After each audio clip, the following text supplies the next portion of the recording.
This week, the Senate continues debating the National Defense Authorization Act. This legislation reflects our nation's military and national security priorities. The decisions we make today will affect not only our lives, but those of future generations. We face serious times as a nation. Our constitutional rights are under assault. We have economic stagnation, young people yearning for employment opportunities only to find none, and government regulations that crush innovations. And abroad and at home, the threat growing each and every day of radical Islamic terrorism. In order to best ensure the future of our nation, we must make sure America is secure.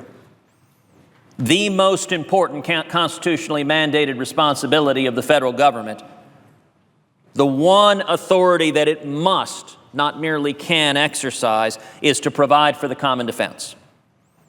And there's no better example of how egregiously we've strayed from our core function than the way in which our spending on defense has been held hostage year after year to the ever-increasing appetite for domestic spending by President Obama and his political allies. The programs they are forcing on the American people aren't necessary to protect our lives and safety, but funding our nation's security is necessary, and it is in this spirit that I've approached my work on the National Defense Authorization Act, and I look forward to continuing this debate with colleagues on both sides of the aisle. My goal for the NDAA is simple. We need to make sure our military is strong, our homeland is secure, and our interests abroad are protected.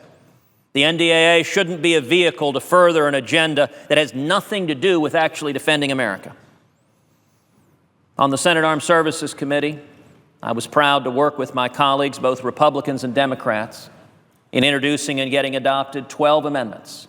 12 amendments that were included in this legislation that covered the range of policy issues from strengthening our ability to protect ourselves through missile defense, to improving our ability to stand with allies such as the nation of Taiwan, to improving our ability to deal with the growing threats from nations like Russia and China, to prohibiting joint military exercises with Cuba, to preventing the transfer of terrorists from Guantanamo to nations that are on the State Department's watch list. All of those were done working closely with colleagues, Republicans, and often many Democrats. And yet, there are still many issues that I believe should be addressed in this legislation, and I want to highlight 3 of those issues, 3 amendments that I hope this full body will take up. The first is an amendment to increase spending on Israeli missile defense. And this is an amendment that I have been working very, very closely with the senior senator from South Carolina, Senator Graham. The second is an amendment to stop the Obama administration's plan to give away the internet to empower our enemies over the internet. And on this, I have been working closely with Senator Lee from Utah and Senator Lankford from Oklahoma. And the third amendment I want to address is an amendment to strip the citizenship from any Americans who take up arms and join ISIS or other terrorist organizations waging jihad against the United States of America. And in this, I've worked with a number of senators, including Chairman Grassley on the Judiciary Committee. Each of these amendments addresses different policy components of our nation's security, but they all share the ultimate objective of ensuring that America remains the strongest nation that the world has ever known. The first amendment that I've introduced that I would urge this body to take up would increase funding for our cooperative missile defense program with Israel to ensure that our ally, our close friend, can procure the necessary vital assets and conduct further mutually beneficial research and development efforts. This has been an ongoing partnership between Israel and the United States of America, and yet, unfortunately, the Obama administration, in its request submitted to Congress, zeroed out procurement for David Sling and Arrow 2 and 3, vital elements of Israeli missile defense. This is at a time when the threats are growing. The administration decided 0 was the appropriate level. Respectfully, I disagree. This amendment would fully fund procurement for Israeli missile defense. Now, much of this Missile defense is done in partnership, working closely with American corporations, producing jobs here at home, but it is also vital to our national security as we see a proliferation of threats across the world. The technology of intersecting incoming threats, intersecting incoming missiles before they can take the lives of innocents is all the more important.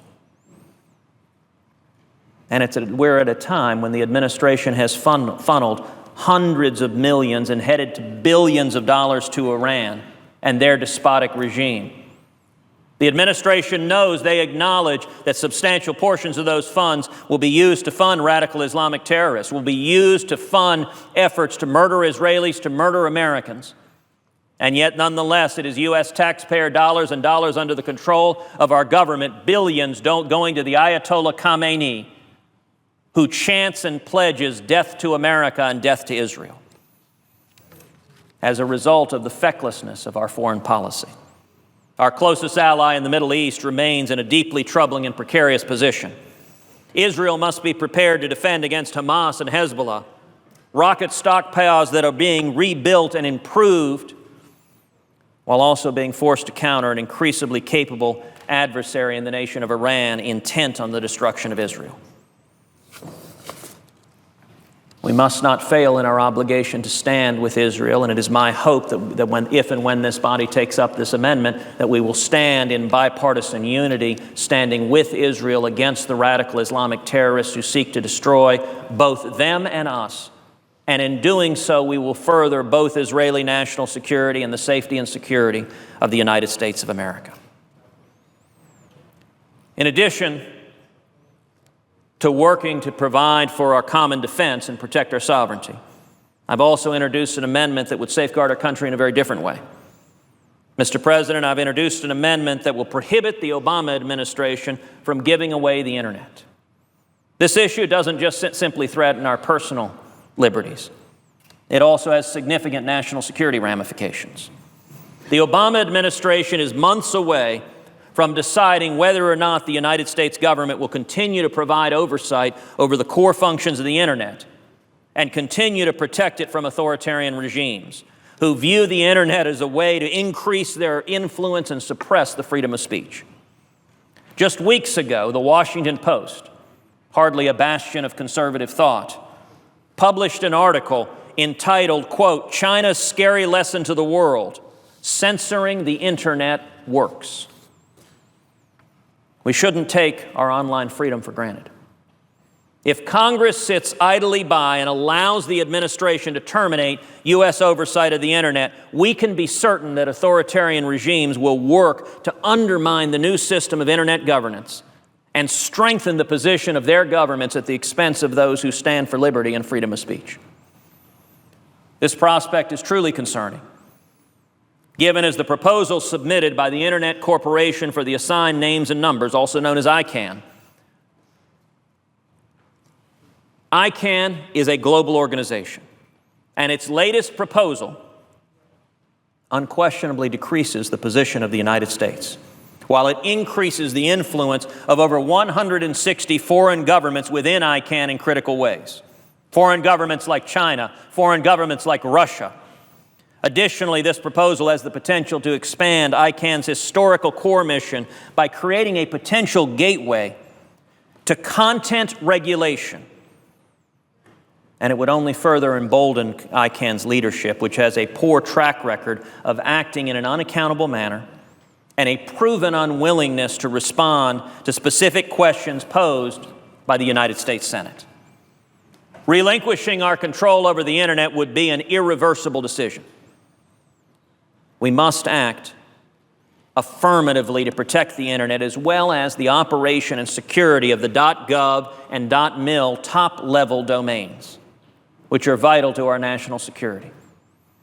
Now, Mr. President, I would note, for whatever reason the Obama administration is pursuing the giveaway of the internet in a dogged and ideological manner. It is the same naive foolishness that decades ago led Jimmy Carter to give away the Panama Canal.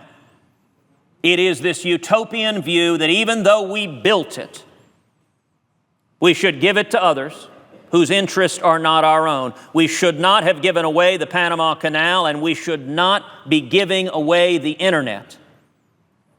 And if the Obama administration succeeds in giving away the internet, that is, number one, prohibited by the Constitution of the United States, which specifies that property of the United States government cannot be transferred without the authority of Congress. This administration is ignoring that constitutional limitation, is ignoring the law. But if the Obama administration gives away the internet, that will impact freedom. It will impact speech for you, for your children, and your children's children. And I would note this body, one of the things this body is good at is inertia, is doing nothing. Right now, that is what this body is doing to stop it. My amendment would say that control of the internet cannot be transferred to anyone else without the affirmative approval of the United States Congress. If it is a good idea to give away the internet that we built, that we preserve, that we keep free, that we protect the First Amendment, if it's a good idea, and I can't imagine anyone reasonable, objective believing it is, but if it is a good idea, we ought to debate it on this floor. A decision of that consequence should be decided by Congress and not by unaccountable bureaucrats in the Obama administration. So it is my hope that colleagues in this body will come together at the very minimum to say, not whether or not the internet should be given away, but simply that Congress should decide that. There was a time when this body was vigorous in protecting its constitutional prerogatives. It is my hope that this body will rediscover the imperative of doing so. The third amendment that I've introduced on the NDAA that I want to address is the Expatriate Terrorist Act. It's a bill that I introduced over a year ago and have now filed as an amendment to the NDAA. As we all know, radical Islamic terrorists have been waging war against the United States since, and indeed well before, 9/11. And yet the president cannot bring himself to identify the enemy, preferring instead to use meaningless bureaucratic terms like violent extremists. The president naively believes that refraining from calling the threat what it is, radical Islamic terrorism, will somehow assuage the terrorists and discourage them from making war against us and our allies. But that hasn't stopped ISIS from promising to strike America over and over and over again. Nor did it dissuade the radical Islamic terrorists here in the United States who have committed attacks against Americans since this president first took office. The terrorist attack in Fort Hood, which the administration inexplicably tried to categorize as workplace violence. The Boston Marathon bombing. The terrorist attacks on military recruiters in Little Rock and Chattanooga. And most recently, the horrific attack in San Bernardino. The question for us in Congress is whether we have given the government every possible tool consistent with the Constitution to defeat this threat. I do not believe we have, which is why I've introduced the Expatriate Terrorist Act. Over the years, numerous Americans like Jose Padilla, Anwar al-Awlaki, and Faisal Shahzad, just to name a few, have abandoned their country and their fellow citizens to go abroad and to join radical Islamic terrorist groups. Intelligence officials estimate more than 250 Americans have tried or succeeded in traveling to Syria and Iraq to join ISIS or other terrorist groups in the region. This amendment updates the expatriate statute so that Americans travel abroad and who to fight with radical Islamic terrorists can relinquish their citizenship. This allows us to preempt any attack, preempt any attempt to re-enter the country and launch attacks on Americans who otherwise hide behind the privilege of citizenship. In this more and more dangerous world, it would be the height of foolishness for the administration to allow known terrorists, radical Islamic terrorists, those affiliated with ISIS, with Al-Qaeda, with other Islamist groups, to travel back to the United States of America using a passport to carry out jihad and murder innocent Americans. This legislation should be bipartisan legislation. This legislation should be legislation that brings all of us together. We might disagree on the questions of marginal tax rates as Democrats and Republicans. We might disagree on a host of policy issues. But when it comes to the simple question, should an Islamic terrorist intent on killing Americans be allowed to use a U.S. passport to travel freely and come into America? That answer should be no. And that ought to be an issue of great agreement. So today I call upon my colleagues to join me in supporting these amendments and coming together. Together, these amendments strengthen our nation both at home and abroad. We are stronger than the obstacles we face. And by the grace of God, we will succeed. The stakes are too high to quit. And we will stand together and continue to strengthen this exceptional nation, this shining city on a hill that each and every one of us love.